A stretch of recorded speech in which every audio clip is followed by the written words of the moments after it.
Scott, what's the most embarrassed you felt in your career? I think when I was kicked off of the board of the company I started at Red Envelope, that was pretty humiliating. I've also had businesses fail pretty quickly. That was pretty embarrassing. How did you deal with that feeling of embarrassment?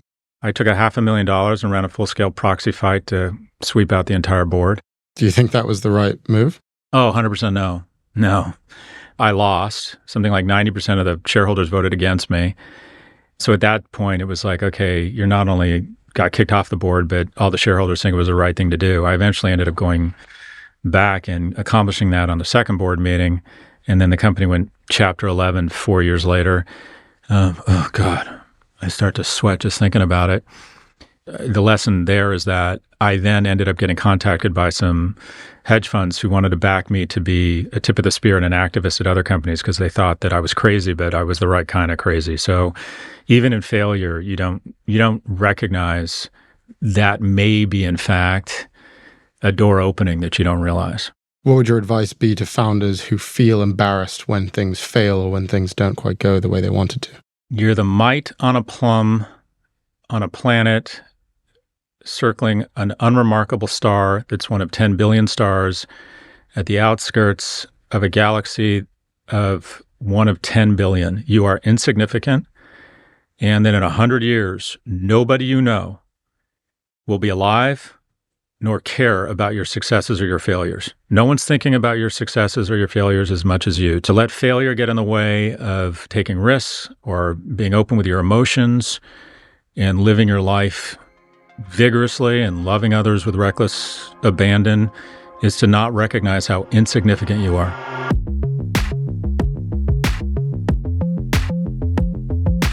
Welcome to First Time Founders. In 2019, a Stanford undergrad set out to answer an eternal question. What do women want? So she started an audio company, specifically an audio erotica company. Her app featured short-form audio pieces with titles such as Yes, Chef, Against the Window, and I Forgot My Sleeping Bag. And investors were skeptical. Is this a tech-enabled sex-positive podcast company? Or is it just a porn site? Many wrote it off as the latter. Fast forward 5 years, and the company has more than $3 million in funding and 300,000 subscribers, a quarter of whom open the app every single day. Porn or not porn, there is no doubt this company is a success. This is my conversation with Caroline Spiegel, founder and CEO of Quinn. What's up, Caroline? Hi, Ed. How are you? I'm well. It's 7 a.m. there, which is, it's nice of you to do this so early. Well, yesterday we had a fire alarm test every 15 minutes for the entire day. Yeah, that's crazy. But I was shocked when I was like, oh, can we do this in the morning? Like, can we do it really early? And you're like, yes, 7 a.m. works for me. Brilliant. Would you say you're a morning person? Do you have like a crazy like morning routine tech founder thing going on or what? Well, I heard a funny Jeff Bezos like video about it, but puttering, like morning puttering is like sacred to me. Like just kind of walking around, getting my coffee, catching up on stuff, doing a little word game, like amazing. Yeah, I agree with that. I can never get up in time to like actually start doing that though. I mean, what do you do when you putter? Are you like reading the news or what are you doing? Well, you have to have like a coffee thing that you're obsessed with. That's like step one. And then you have to have like some sort of just something to get your brain moving. Like you could read. Don't try to do anything like aggressive or like that wouldn't feel good in the morning. I don't understand people that are doing like going to the gym or ice baths or whatever. You get crazy. Yeah. You're not down for the ice bath wave. No.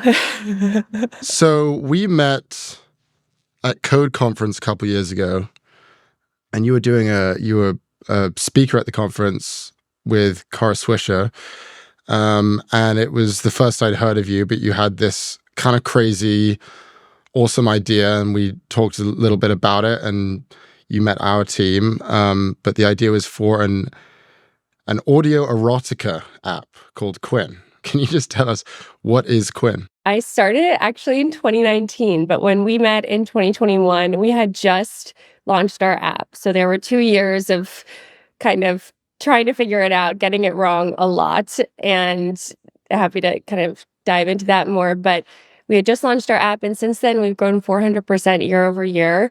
A little bit about Quinn is it's a place to listen to erotic stories, and they're short. So it's not like an audiobook romance novel. They're designed to really turn the user on and help the listener reach orgasm.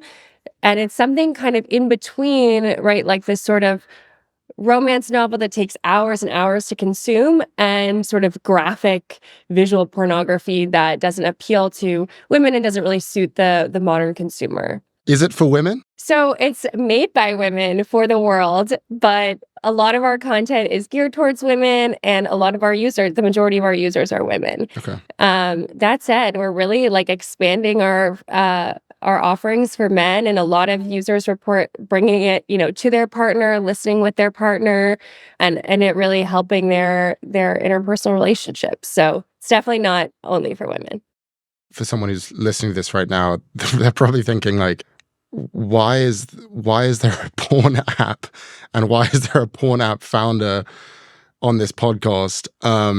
Which is probably worth like kind of explaining, like why did you do this, and why is Quinn, in your view, a good thing?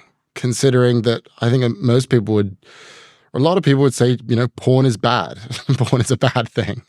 So what's good about Quinn? What is it doing for the world? So Quinn was started when I was a senior at Stanford, and I had just recovered from an eating disorder. And one of the unexpected side effects, was something called female sexual dysfunction. And there are actually over 40 drugs on the market for male sexual dysfunction and 0 for women. So I started looking into why that was and what offerings were out there for women. And it's kind of just this barren landscape where you either have romance novels that take hours and hours, like I mentioned, to consume, or sort of this like off-putting, overwhelming, overly graphic video content on tube sites. And there was no in between. And I think from like just a very basic level, I didn't like the products that were out there, and I wanted there to be a better product. I thought the products that were out there were ugly, not easy to use. The existing porn products. Yeah. And I mean, existing sexual wellness products too. It's like porn, for example, it's like you're constantly bombarded by ads. I don't want to see like sperm vitamin gummies, like when I'm, trying to have a sexual experience. There's all these things that are just, you wouldn't tolerate them if they were a part of any other product experience. If you were like listening to a meditation app and all of a sudden there were like these pop-up ads and the aesthetic was terrible and it was very like jarring and scary, you wouldn't want that product. So I just thought that there might be room for a product that was different. And I found audio erotica on Tumblr and Reddit. And there are already these massive user-generated communities creating and consuming audio erotica. So, and then I listened to it and I was like, holy shit, this should be the mainstream way we consume erotic content. Like this should be it. This works really well. It's immersive, use your imagination, but it's not like you're starting from scratch. It's like it takes the legwork out of using your imagination. But the reason why Quinn is important is because sex is actually a really good, beautiful, happy thing in life. It's how we all got here. And we shouldn't live with such kind of deep shame about it. And Quinn gives you an opportunity to interact with like aspirational erotic content and something you can share, something you're excited about, something that could really work in your life. Yeah, all these porn sites are known to be exploitative and extremely shady and dangerous and scammy and all of these things because of the nature of the content on there. But you're sort of rebranding that and making it cleaner and safer. And what I find especially interesting is that actually that is a better sexual experience for people who are consuming erotic content online. That's exactly right. Yeah. Like safety is sort of a prerequisite to arousal for women, and I think also for a lot of men. And so when you like, it's kind of crazy that the only like erotic content, the only porn people are consuming are on these platforms that are like kind of feel scammy and dangerous, like you said. Do you think that women are turning to porn/erotic content in greater numbers these days than in the past? Yes. Well, I love all this stuff you guys talk about young men. And I actually think like Quinn is an interesting topic as it like applies to young men who are having sex less, who are, online more and stuff like that. And I actually find just anecdotally that there are a lot of women who, they're making more money than they ever have, than in history women ever have. They're single later in life. They're, super well educated. They have great jobs, etc. And so Quinn is sort of this, in the same way that all these sites and, what cam girls, strippers for years and years have been for men. Now it's time for there to be a sexual product for women. It's like the counterpart for women. So I think it's interesting as women get more and more financial freedom, where are these sexual products that cater to them? And it's like with workwear, right? Like Zara or these other brands that made workwear for women didn't exist because women weren't going to the office. And then eventually they did. So these industries kind of appear as we reach, as we get further and further into equality among the sexes. Yeah. But, a lot of people would view this as a bad thing. So, I mean, you mentioned like the stuff that we talk about, young, lonely, sexless men. I mean, let's just, the numbers, which I have pulled up, ready to go. 1 in 3 American men aged 18 to 30 have had no sex in the past year. That number has tripled in the past decade.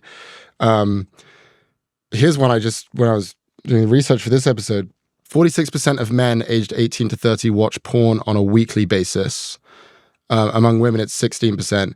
And then 1 in 10 men say that they have a porn addiction. And for women, that number is 3%. So, I mean, I think a lot of people would argue, like, this is why create a counterpart for this thing that is resulting in, it would appear that porn and porn addiction is resulting in men not going out and meeting women and having sex and building relationships and establishing connections.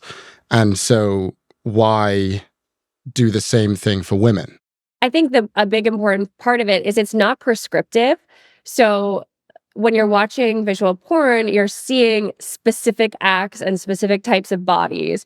And then you're going into the real world and you might have thoughts like, well, why doesn't my sex life look like that? And why am I not, able to do that or whatever? And I mean, I hear this even with women where they'll watch visual porn and they'll just feel really shitty about their body, right? Like, I don't look like the women in these videos.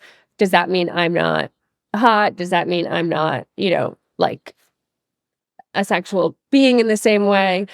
And so with Quinn, it's just very imagination driven. You can literally imagine you and your crush, you and your partner, you and Draco Malfoy, whoever it is that you want to put into the scenario in your mind, and have the two, as you're listening to the audio, kind of imagine it in your own context that feels safe and comfortable. There are a lot of questions about scale. So like, I mean, let's just look at Pornhub, for example. Biggest porn company in the world. It's owned by this company called MindGeek, which was recently acquired by this private equity firm, which is called Ethical Capital Partners. Yeah, do we know if that's real? Now, we don't know what the acquisition price was, and there's basically no financial data on MindGeek or any of its assets. Right, so. But what we do know is that in 2018, MindGeek generated $500 million in revenue with 50% profit margin. The other side of the adult content coin is OnlyFans. And estimates say it did around $2.5 billion in revenue in 2021. 30 million users, 100,000 creators. Does the future of erotic content look more like Pornhub or more like OnlyFans? Or do you consider Quinn to be developing a new category? What's so striking about Pornhub is how much traffic they receive and how hard it has been for them to monetize that traffic. I actually hear like the number you're saying of $500 million in revenue. Is that what you said? I think. Yep. As like kind of quite low for the amount of traffic that Pornhub receives, or that, and what happens is they basically send the traffic around to different like these different digital properties they own, and some very small percentage of the users convert to buying like a premium chat site or a premium something. And that's where that revenue comes from. Their ads, like to buy an ad on Pornhub is incredibly cheap. So their ads business, because who wants to advertise on Pornhub, right? Touching on the stigma point we talked about, Walmart is not buying ad space on Pornhub. And so actually the things that like the advertisers on Pornhub are other MindGeek properties. So it's this whole kind of incestuous thing. It's very difficult for them to make money. OnlyFans, I think, is the most exciting, interesting, just incredible business that's, that has entered the adult space in recent memory. I feel like Quinn is much closer to the OnlyFans model, and that we have all these creators, right? Quinn is very like creator-driven platform. That's how we grow. Creators bring their audiences onto Quinn. But I don't feel that Quinn is taking market share from either company. I think we're creating our own market. And I think like, on OnlyFans, nearly all of the paying customers on OnlyFans are men. And on Quinn, nearly all the paying customers are women. That's the main and most important difference. Yeah, that's a good point. Yeah. Well, let's just think about like long-term prospects for the company. So it's a subscription model.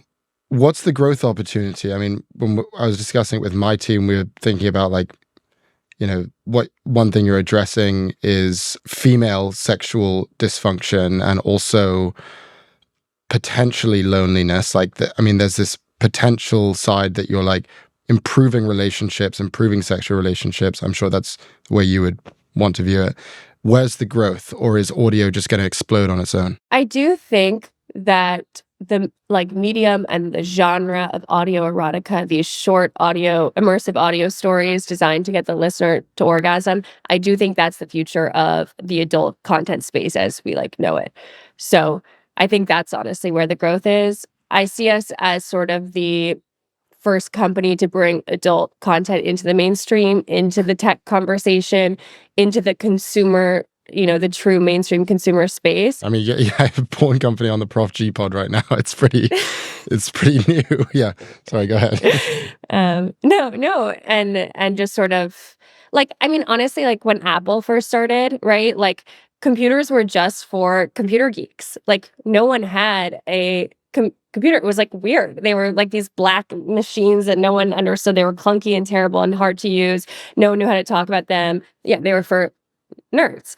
And like Steve Jobs thought, oh, what if this was something beautiful that was like totally a part of everyone's lives? I see the value in this like category.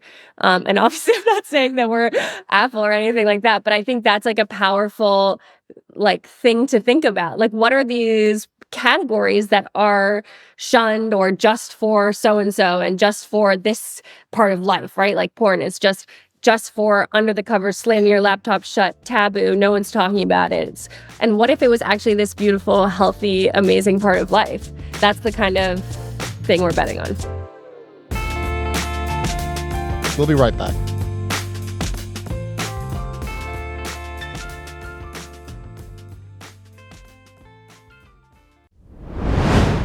We're back with First Time Founders. Was it difficult to raise money? I mean, that was a pretty good pitch, but I can imagine. Yeah, how do tech people respond to you when you ask them for their money? I have a lot of advantages in terms of raising money. Like, I feel like I went to Stanford. I'm white. Like, I don't know. I was a CS major. My brother is Evan. Like, there's a lot of like things that were working in my favor. So I'm hesitant to be like, it was impossible. Yeah, it was so hard for me when like it's hard for everyone. But I would say like to founders listening, like just know that it's really truly hard for everyone. And keep going, because there's no one who, like, I remember like raising and being like, is this like so much easier for everyone else? And I'm the like I'm a fool and like I'm just the only one that's getting turned down. But no, every company that's ever been successful was turned down over and over and over again. It's a really important thing to keep in mind. Yeah. You mentioned your brother is Evan. That is Evan Spiegel, founder of Snapchat. I feel like that's often like something that people mention in like press about you. It's like Caroline Spiegel, parentheses, like sister Evan Spiegel. Like, and it's kind of one of the main things that like frames you, at least when people are talking about you in media, which I could imagine is pretty annoying. But what has that experience been like? Well, I mean, it kind of just like humbles you a little bit in the sense that like the most interesting thing about me, and probably still like the press views it this way, is that I'm Evan's sister. Like not actually to me in my life, but I'm just saying like that's the headline, right? Rather than like the work that we're doing at Quinn. Yeah. And so it's a motivator. Yeah. Which, by the way, I don't think is way less true these days. Yeah, I want to say, yeah. like, I'm just thinking about like the really early press on you. No, totally. And it was, but I think that's almost, it's like motivating because it's like the more work we do, the bigger Quinn is, the less that becomes the headline. And so it's like that's kind of and I think it was frustrating, especially in the beginning. Again, don't feel sorry for me, obviously, but it was a little frustrating in the beginning because I was like, oh my God, all these people are watching. And it's like, I don't know what I'm doing. I'm 22. Like Quinn is not, we haven't found product market fit. This is embarrassing. Yeah. Would you say that that's kind of like one of the main barriers to success in terms of being an entrepreneur is like just constant embarrassment? Like, do you feel like embarrassment is kind of the main emotion that you're feeling? Yes, actually, I honestly do. Like, it's very, and like humbling and just like, oh my God. Like, and I see it, I see all my friends, or a lot of friends from Stanford who are the smartest people I know, and they're consultants and bankers and whatever. And I'm like, I know what's holding them back. It's that they don't want to be like super cringe and super like just falling on their face in public. It's humiliating. Like, but honestly, no one's thinking about you as much as you think they are. And the cringe passes. You just get better at building a company and it goes away. You're also, by the way, the first female founder on this program, First Time Founders program. And just some stats, female founders received 2% of VC investment in 2023. In 2022, that number was 2%. In 2021, that number was 2%. In 2020, the number was 2%. It has not risen above 2%, like ever. Why is that number so low? I have several very controversial thoughts about this. One is that, well, one thing is when I was first raising, people would say to me, go to, that female GP, go to that female venture capitalist, right? And a lot of female VCs, there are actually very few female VCs. So if you think about it from the female VC perspective, they're trying to minimize their reputational risk. They're trying to be a great VC, and in doing so, like minimize their reputational risk. So they're not going to take a chance, most likely, on a female founder, especially a female founder in like a taboo space or in, say, fertility or sexual wellness or whatever. They would rather be in like the hot deals with, it's like a bro-y SaaS company or something like that.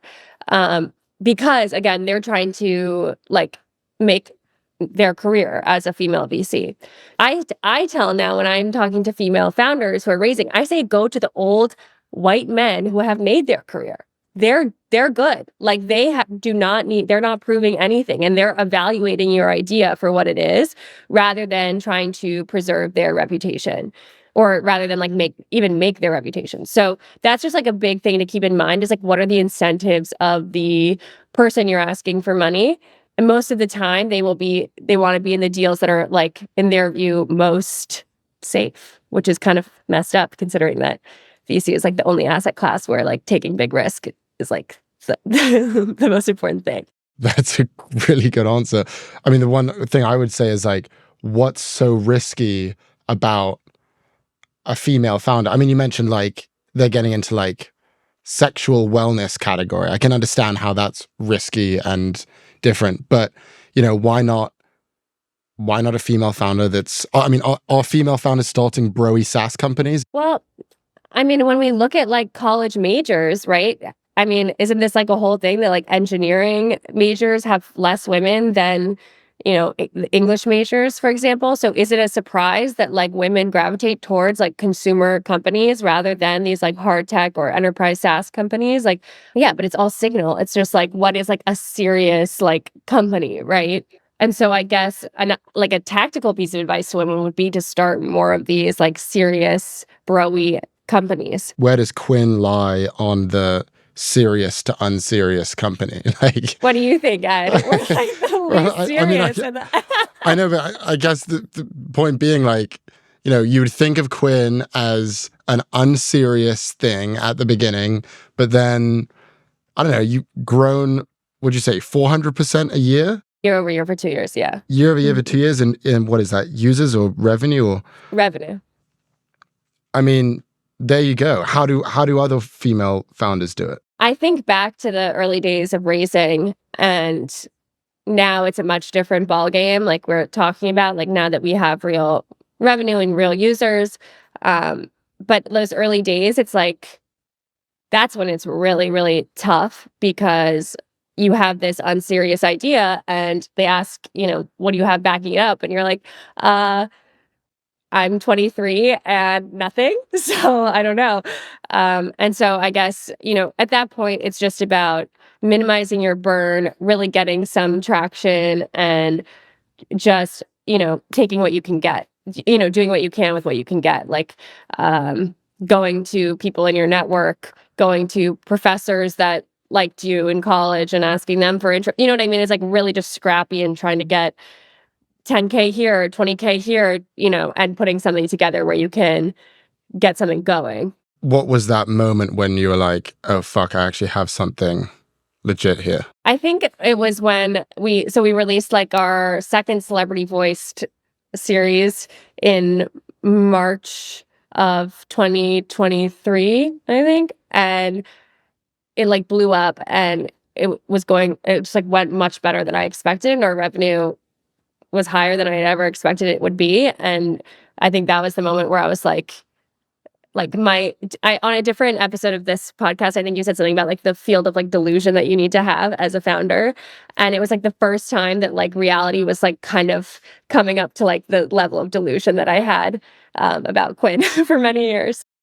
Do you feel like it has done anything in terms of like your identity as a founder? Because I can imagine that starting out, this is something I experienced in conversations with other founders, is like they don't really believe in themselves necessarily, and they're pushing this idea to people and trying to convince other people, but also at the same time trying to convince themselves that like they're legit and that this thing makes sense. And yes, I'm an entrepreneur, and yes, I can go in and convince people. But after a certain number of failures, you start to question whether your own personal belief in your identity as like a founder.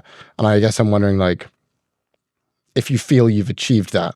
In an interesting way, like challenges or low lows served as a way for me to reaffirm to myself who I am. And I think sometimes success, or like when things are going well, it can be frictionless in a problematic way. Like I'm thinking about all the times like when we had literally no money, like at Quinn, and like things were really bad and it was just not a good scene. Like that was when I really had to be like, who am I? Like, am I gonna keep going or am I gonna quit? And it's sort of empowering to make the decision to keep going. And I wonder sometimes, like, when things are going well, like, is it maybe easier then to lose sight of that strength and that like grit?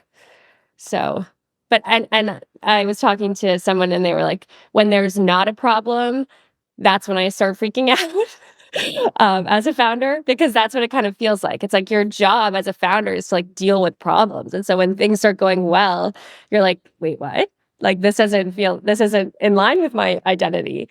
So there's a weird way in which like problems and low lows and setbacks help you form confidence in yourself and belief in Yeah. yourself. So where did your mind go to when like you had no money and everything was going terribly, and then you had that urge to quit, and then you decided to not quit?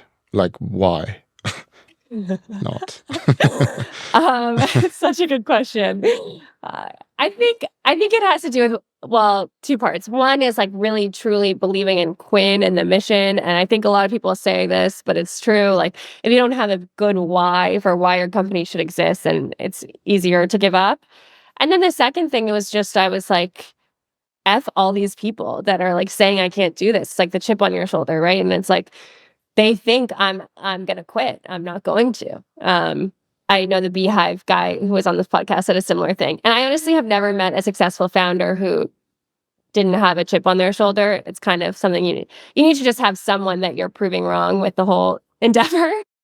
Why do you think you have like a chip on your shoulder about stuff? I'm sure part of it is like you're like Evan's sister of it all.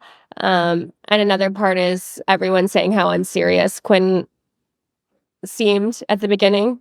Would you say that's the main thing that's motivating you right now? It's like, I'm going to turn this into like a massive... I mean, do you want to go public one day? Like, what are you... Yes, I do. Yeah. Now I'm saying this out loud. It's really going to happen now. Yeah. I just quit. Yes, whatever. Yeah.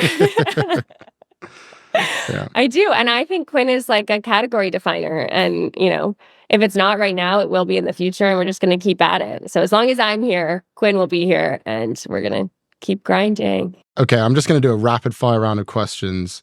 So first question, what's the biggest personal challenge that you've faced since this idea began? Okay, here's a good one. This is like related to the resilience thing that we've been talking about. So like you definitely have to like in those low lows, you have to find that fire inside of you and like keep going, right? But I think another important thing is when you get those rejections, like having a semi-porous wall between you and the rejection so that you let in some feedback. And I think a lot of founders have a tendency to be very defensive. And I certainly was like this, especially early on in my journey. But if you have this sort of thing of like, okay, I was rejected, like, F them, I still have my fire, I still have that like chip on my shoulder. But at the same time, like they had a few valid points and I should incorporate those into my, into the company. And it's really hard to do that, especially when you're like, just like being like rejected all the time. It's really hard to let in feedback. What was like the most down rejection moment for you? I'm sure it was probably, this one's great.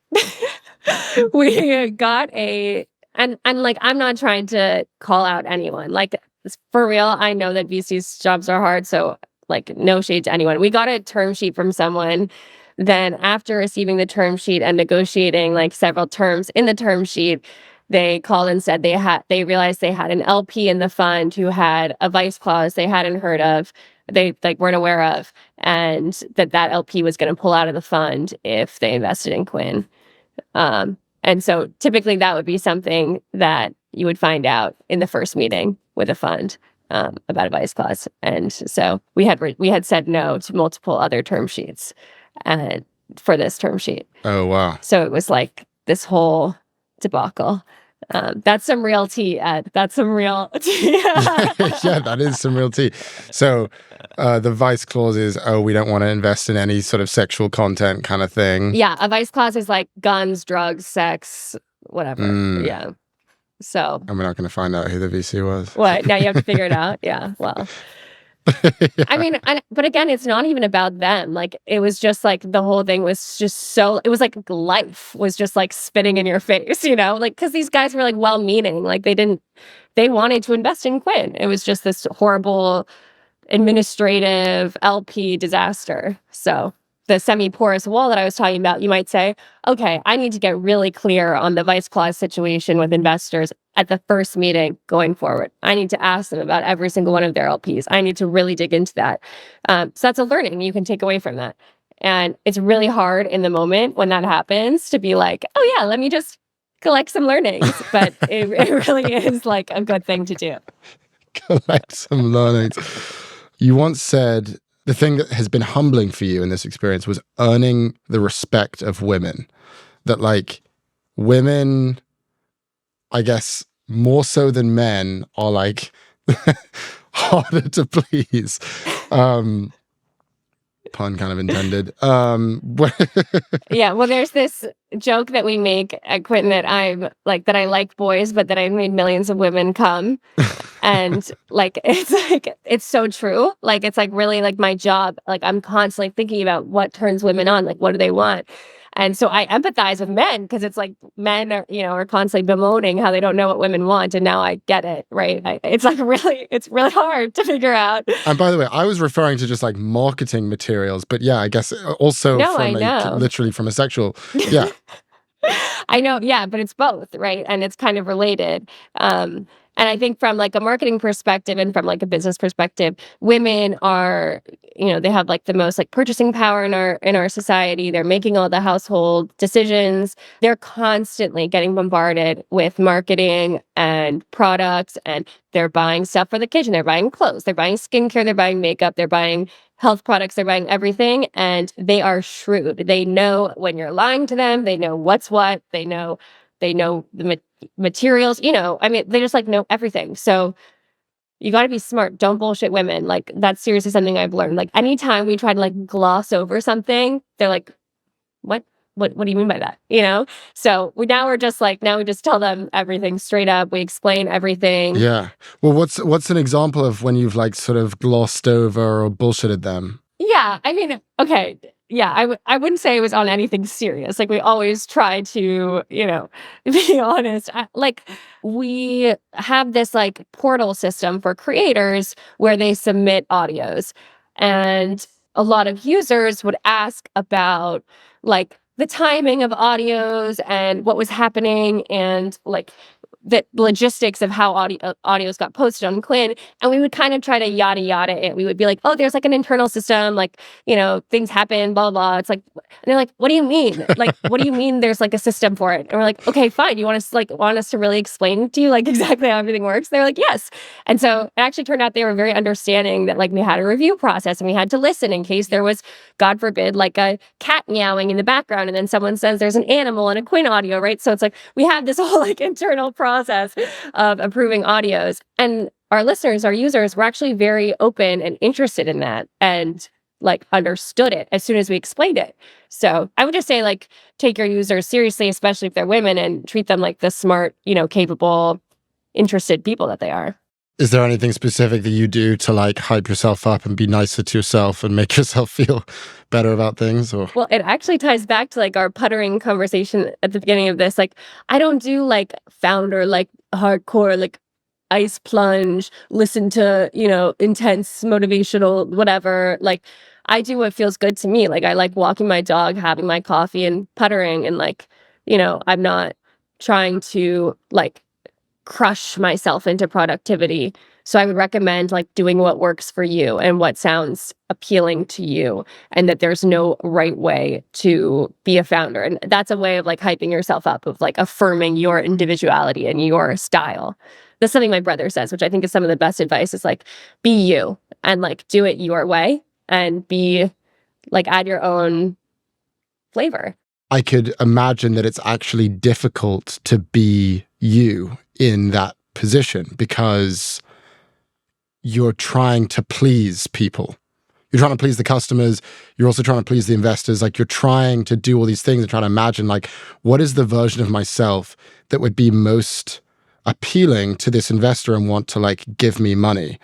How do you stop yourself from doing that, I guess? Like how are you supposed to be you when you're walking into like a pitch meeting and you have to get the money, otherwise you're fucked? I mean, I feel like what you're describing is kind of like shape-shifting. You're like thinking like, oh, what does this person want me to be like? And I'll just be like that, right? Or like, what do I need to act like in order to get them to do X, Y, or Z? So that's like such a common trap, I think. And I think in order to not do that, you have to believe that what the most attractive and effective thing is to be yourself. And I think in leadership, that's really important too, like internally. Like just don't lead in the way that you think someone is supposed, like a real professional, like CEO is supposed to act, or a real tech person is supposed to act. Like be, lead from a place of like, from your heart and from who you are. And do you have any examples of like you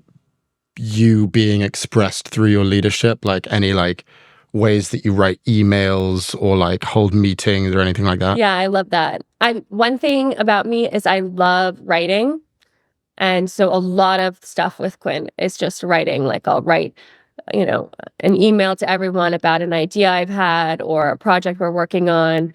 And I mean, that's just something for me where it's like affirming of myself to just write my ideas. And so that's maybe a small one. I also think like humor is a big part of our culture, like pranking each other. I love pranks. So like, I mean, it's just like little things like that are just, and that almost sounds a little too like shticky, but I think it's like. The question would be like, oh, well, why, what's the point? Why would you prank someone at work? But I guess the answer is kind of like, because it inspires a level of energy that will actually lead, to creativity. Like, it's like, there's actually no like good reason to prank someone at work.